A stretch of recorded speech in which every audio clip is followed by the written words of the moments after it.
Excitement is at an all-time high as the season ticket sales have gotten crazy, man. Let's talk about that and some big predictions for tomorrow.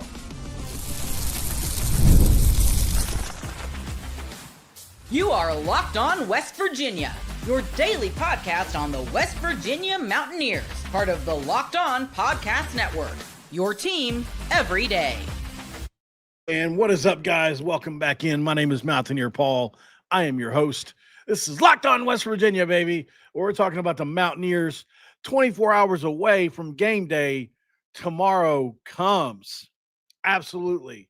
This episode of Locked On West Virginia going to be brought to you by none other than our good pals over at Game Time. And we're talking about Game Time because if you want to download the app, create an account and use code Locked On College for $20 off your first purchase, that would be fine and dandy. Thanks for making Locked On West Virginia your first listen and for being a part of the Locked On Podcast Network, where we talk about your team, the Mountaineers, every single day.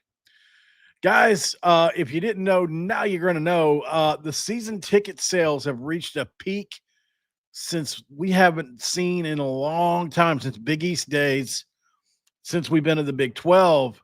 We have surpassed the number to really be proud of as a fan base and as supporters of this great university.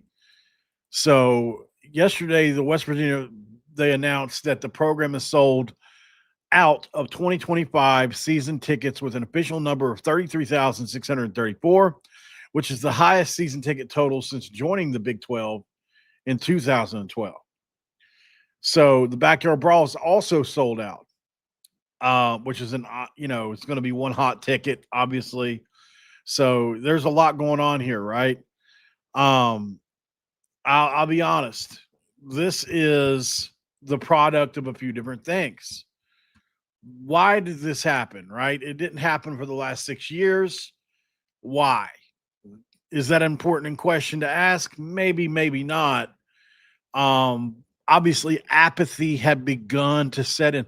This lets you know that the decision to fire Neil Brown was the right decision, because I think there are people out there that questioned it still, even though majority would say it was a good decision. Had we held on to Neil Brown, it's hard to say what would have happened next with the program and the apathy that was setting in. No ranked appearances in 6 years since 2019. A 3 and whatever it was, right? I think it was 3-22 on the road or whatever it was at one point in time. Obviously, big game losses, just always expecting the worst to happen. When under Rich Rodriguez, it was the opposite. We were surprised when we didn't pull it off. When 13-9 happened against Pitt, we were surprised, right? And so on the other side of that, it's like, but we weren't surprised to win the Sugar Bowl as much, or we weren't surprised to win the Fiesta Bowl as much, or even under Dana Holgorsen, because it was still close proximity to those days in 2012. We still weren't that surprised when we won yet another BCS Bowl game in 2012, because the expectations, a program-defining word, were different. They changed under Neil Brown, right? So here we are, and we haven't played a game yet, and we've surpassed all and any sales because of the Neil Brown situation. I believe it was just that bad. It's unfortunate. It is, right? It's an unfortunate thing. I wish things would have been better. So I have 5 reasons here why West Virginia's season tickets are sold out and have sold more than any other team since joining the Big 12, than any other time since joining the Big 12. Number 1, the return of Rich Rodriguez. That's an easy answer, right? As the head coach has sparked massive fan excitement, nostalgia, and it's also the past success, leading West Virginia to 3 consecutive 10-win seasons, major bowl wins, the whole 9 that we had during those days when it was so, so good. Number 2, the national media praise for Rich Rodriguez's hire. Kirk Herbstreit's on board. Pete Thamel's on board.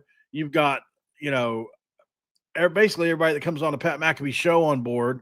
Obviously, Pat McAfee, the biggest megaphone in the sport for our school and nobody else's school. Nobody has a bigger megaphone than us, except maybe Alabama. You could argue with Nick Saban, since he's on game day. Ohio State for Kirk Herbstreit, Desmond Howard, obviously pretty big for the Wolverines as well. But we're on those. Those are all blue bloods, and we have a seat at the table because of McAfee. So, Rich Rodriguez got a Herbie Award for the best offseason coaching hire. It's boosted optimism. It's boosted ticket demand. It's boosted expectations. Despite our 6-7 record last season, the program's overall resurgence in fan engagement with 33,364 tickets sold is insanely good, man. And it's very, very, very exciting. I'm excited for the future. And obviously we also have a pretty compelling home schedule with a lot of high profile matchups. We got the backyard brawl. We've got Colorado coming to town with Dion, which may be as big a game by the time that game comes around, which is hard to say, right? I mean, nothing's probably going to compare to the hype that this brawl gets because of so many factors. I mean, we've gone over them ad nauseum, but the 18 years gone now, and the Rich Rod returning, and his first Power Four game back is against Pitt. It's a chance to get back. It's this prodigal son story and everything involved. Pat McAfee's going to be there most likely. Game day is probably going to be there most likely. But you've got other games on the schedule people want to see outside of that. And then I think the overall broader program momentum, including the improved recruiting, because we were able to front load NIL and get a bunch of NIL players and shift away from the Brown era, and just the feeling that we had under that staff, under that administration to an extent. It's galvanized the fan base to invest in season ticket packages, obviously record levels. So we are absolutely stoked about this, man, and couldn't be more excited for the future. The season tickets are a barometer for a lot of different things, right? They're a barometer for fan engagement. They're a barometer for fan interest. They're a barometer for apathy. Are you having it? This says that our fan base is back in full force. We punch above our weight. We punch as hard as any other program in the history of college football. As far as fan engagement, our fans pride ourselves. We pride ourselves on being better than your fan base. We're better than your fan base at the end of the day because we care more. You guys got the Pittsburgh Steelers. You guys got the Pittsburgh Penguins. We don't have shit here. We have to love the Mountaineers and pray to God that they have good seasons in the sports that we love, or else it's 365 days to the next. As to where you've got a couple months and then the next season rolls around to represent Pittsburgh, or the next season rolls around and it represents Cincinnati, or the next season rolls around to represent Oklahoma in some form or fashion, with the Thunder or what have you. We're different. You got the Sooners, you got the Thunder, you got everything, right? You got the Texas Tech. In Texas, you've got Texas Tech, you've got TCU, you've got Baylor, you've got the Cowboys, you've got everything you can name under the sun. So it's just nobody has it like us. They not like us, as the song goes. So we're different, man, and we live and die with our programs as we should, right? Because it goes deeper than on the field. We all know that. If you're from West Virginia and you have to drive out of the woods where there's no cell service to a game to see this team play ball and they lose, you have to drive back out of the woods with no cell service, and you're thankful that you have none because you don't want to see on your phone or whatever you have for the next week everybody talk about how bad the program has been. Now we want to get up out of these areas in the rural areas that we all come from, and we want to be exposed to the light again. We want to be seen as West Virginia fans again, which I've never shied away from it, but there are those that have probably been embarrassed over the last few years to admit it because of the way things have been under Neil Brown. So it's a complete turnaround. It's a total 180. It kills me when people say 360, by the way. It's a weird pet peeve of mine. But when everybody's talking about a turnaround and they say, I've done a whole 360, it makes me laugh because it's like, you're pointing the same direction you were then. But anyway, off track. let's jump to the next segment, I think, because I wanted to get to tomorrow, obviously. And as we like to say in the video game industry right now, there's a really, really popular game called Expedition 33. And the popular saying in that game is tomorrow comes. Well, with West Virginia, tomorrow comes. And this episode of Locked On West Virginia going to be brought to you by Game Time, guys. We're talking about Game Time on this one for multiple reasons. College football's back, and I couldn't be more excited. The tailgates, the rivalries, the energy in the stands, they're just nothing like it, baby. But let's be real. Actually, getting tickets can feel a little bit more of a battle than the game itself. Endless queues, hidden fees, jumping out at checkout, prices going out of crazy levels. That's why I use Game Time, the app that gives you the advantage back to the fans. It's the easiest way to score last-minute predictions and last-minute tickets at the best prices. No surprise fees at checkout. What you see is what you pay. Actually, I pulled up Game Time in just a couple of taps. A couple amazing deals. I'm talking about your favorite college football games for as low as $25. There's West Virginia games tickets for as low as $25 or $30 on the app right now. So let's take the guesswork out of buying tickets today with Game Time, especially football tickets, right? Download the Game Time app, create an account, and use code LOCKEDONCollege for $20 off your first purchase. That's terms are going to apply. But create the account, and with the promo code LOCKEDONCOLLEGE for $20 off today, swipe, tap, ticket, go download today. Swipe, tap, ticket, go download and pay. And then ask yourself the questions of all questions. What time is it? It's game time. And of course, we couldn't go any further without our listener survey of the day because we have an important request. Locked On wants to hear from you, the fan. We put together a survey to learn more about our listeners and make your favorite podcast even better. That's right. This is your chance to tell us what you like, what you don't like, and answer questions about advertising. Go to lockedonpodcast.com/survey and get started today. Everyone who completes a survey will be entered to our chance to win one of 10 $100 Amazon gift cards. Again, that's lockedonpodcast.com/survey, where you can find the link in the show notes. Thanks so much for helping us out. It's segment 2. Let's crack open this and talk about my predictions for tomorrow because I'm excited and I cannot hide it. Extra juiced up today. Speaking of juiced up, I just ordered a one of those cast iron juicers.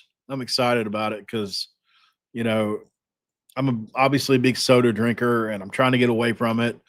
I'm lowering and lowering each week. I'm down to like probably a 6-pack a week now. Like I drink one a day during segment 2 and it lasts me for both shows. Right. And, try to get down to where I don't have to buy because it's so expensive to buy. Having a soda habit or even a Gatorade habit, I guess, if you want to say it, is just as expensive as a cigarette habit almost. It'll cost you $10 or $12 for like a 6 or an 8-pack, which I blow through in a day, right? I can drink 8 Gatorades in a day easily.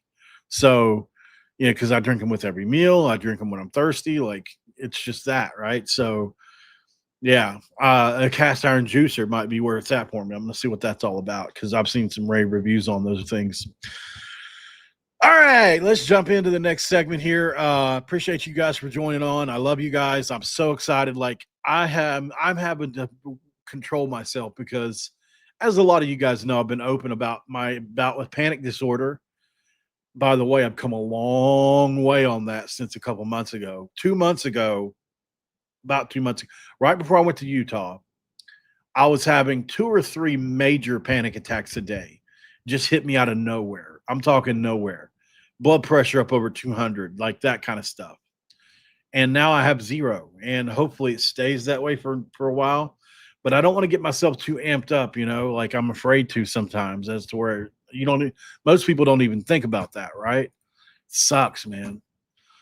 20 predictions for tomorrow's game. Are you guys ready for this? This is just a fun exercise. Number 1, Jaheim White goes nuts. Fill in the blank what that looks like for you. I think he goes nuts. I think he goes for $150, $160 inside of 2 quarters. I really do. I think it's going to be that good. I think our pass rush is going to get home, whether that's Braden Siders, whether that's Eddie Kelly, whether that's Fred Perry, whether that's anybody else you want to blitz up off the edge. These are your guys. Devin Grant, Marshawn Oxley. Number 3 is an interesting one because I think it's either going to be a dominant performance or it's going to be a mixed bag from the quarterbacks. Here's why I say this. When you're rotating quarterbacks like this, it's really hard for one guy to have big stats, right? So I think what's going to happen is Nico or Jalen or somebody is, when they get their chance, they're going to take off with it and they're going to stay in there for a while, or he's going to keep rotating. And, it's kind of hard to have, like I said, big stats if you're having to rotate because he's going to keep the hot guy in. You have to win the game. Maybe Nico comes out and it's hot right away and he has the big game. Maybe he goes 3 and out on the first series and Jalen Henderson comes in and we get hot. That's very well possible, guys. You know what I mean?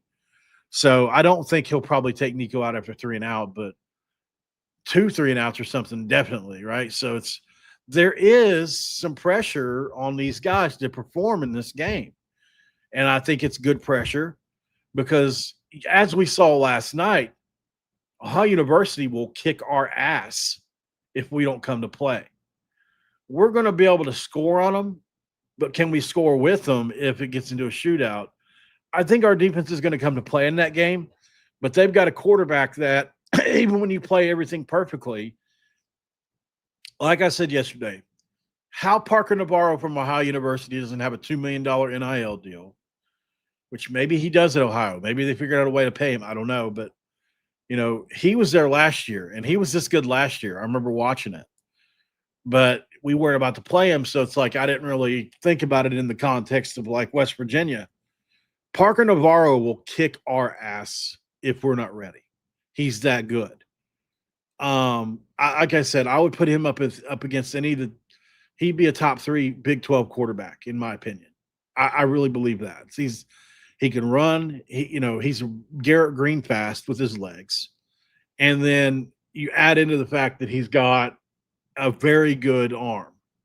Very good arm. He's so accurate. He's got a live arm.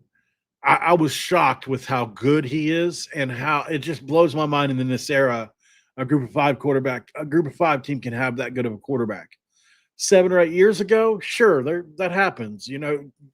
Byron Leftwich's teams, like, they're going to get quarterbacks. Like, it's just the way it is. Guys get overlooked. They're in the system for a couple years. They flourish. But in today's day and age, when you can just buy anybody at all times, can you imagine the offers that guy had to fend off? Pretty mind-blowing that he stayed loyal to Ohio University. And they do have a salty old offense returning. So, obviously, there is that as well to contend with when it comes to them. But back on our quarterbacks, we got to get somebody rolling, whoever. I mean, I honestly don't even care. I don't even care. Like, I would love for it to be Nico or Jalen, but I just don't care. I want somebody to roll and roll big tomorrow. Wideouts are going to dominate the day. So I think no matter who the quarterback is, I think our wide receivers are going to get theirs when it comes to it. The last game that we saw Cam Vaughn in, he had about 8 or 9 catches for 180 yards against Ohio, actually, which is a big key to next week, by the way. Will Ohio put extra attention on Cam Vaughn? They know what he can do. It'll be so interesting to see. Number 5, Zach Alley absolutely confuses whatever Robert Morris quarterback walks out there. I believe that's going to happen. Zach Alley's defense is going to have a good day tomorrow. Maybe they get an opening score or something, but I don't think it's going to go much further than that. Number 6, this is a big one. I think West Virginia overall is going to remain very, very vanilla. We're not going to show very much, especially on probably defense. Here's why: because there's no reason you can win this game just out executing them. So run what you know you can run, work on some things maybe you need to work on, what have you. But this is a game where you should be able to just work on some stuff and execute what you're good at and roll over these dudes, right? So that's another important aspect. Remaining vanilla so that you can keep things off camera for other teams to study. It's a big advantage in week one. Number 7, I think the starters get pulled early to prepare for a tough Ohio game next week. And I once again, that's going to be a tough game. Number 8, I think it's going to be the stadium is going to be louder than any time under the Neil Brown era in the past 6 years. I think the stadium will be louder than any other time in the past 6 years. Number 9, I'm looking forward to seeing the tight end room. I really am. I'm looking forward to seeing tight end room. I'm looking forward to seeing Grayson Barnes. I'm looking forward to see if Greg Ginross gets in the game at all and maybe flourishes over the year, because he'd be such a huge addition. To have 2 guys like that in the same room would be massive, massive stuff. So that's another big one. Number 10, Chase Wilson will be all over the field. I'm expecting a big game out of Chase. He'll probably be pulled by halftime. So we're going to see a lot of young. Here's another really, really, really exciting thing about tomorrow. We're going to see a lot of young players, I think. We at least should see, unless it's closer than we think it's going to be. I think we're going to have a really big crowd, and we're also going to have young players playing in front of that crowd. Very good things for our program. We go to break. We come back after the break, and we'll finish our predictions out. We still got 5 or 6 more. Stick around. This is Locked On West Virginia. All right, guys, this episode of Locked On West Virginia going to be brought to you by Upside, and we're talking about Upside for a lot of reasons, but we can't overlook the big reason for Upside right now, and that is, are you still paying full price for gas, Locked On West Virginia fans? Stop leaving money behind. Get real cash behind every time you fill up with free Upside app. Simply down the free Upside app in the App Store or Google Play right now and start earning cash at the pump today. Use my limited promo code football and get 25 cents back per gallon on your first fill up. That's an extra 25 cents per gallon on your first fill up. You can make up to $300 a year from just buying the gas you already buy and need anyway. And at first, I thought this was way too good to be true, trying to look into it. It's actually legit. So real people are getting paid just to make their daily commutes, and we can too. That's pretty dang good. Plus, you can cash out at any time to your bank account, PayPal, eGift card, or Amazon or other brands. Don't let this offer drive by. Download the free Upside app today by using my limited time promo code football. For a limited time, 25 cents per gallon bonus. That's a bonus on top of what you already would get. That's promo code football. Offers are going to vary by user and location, obviously. Just make sure you go to upside.com for terms and conditions.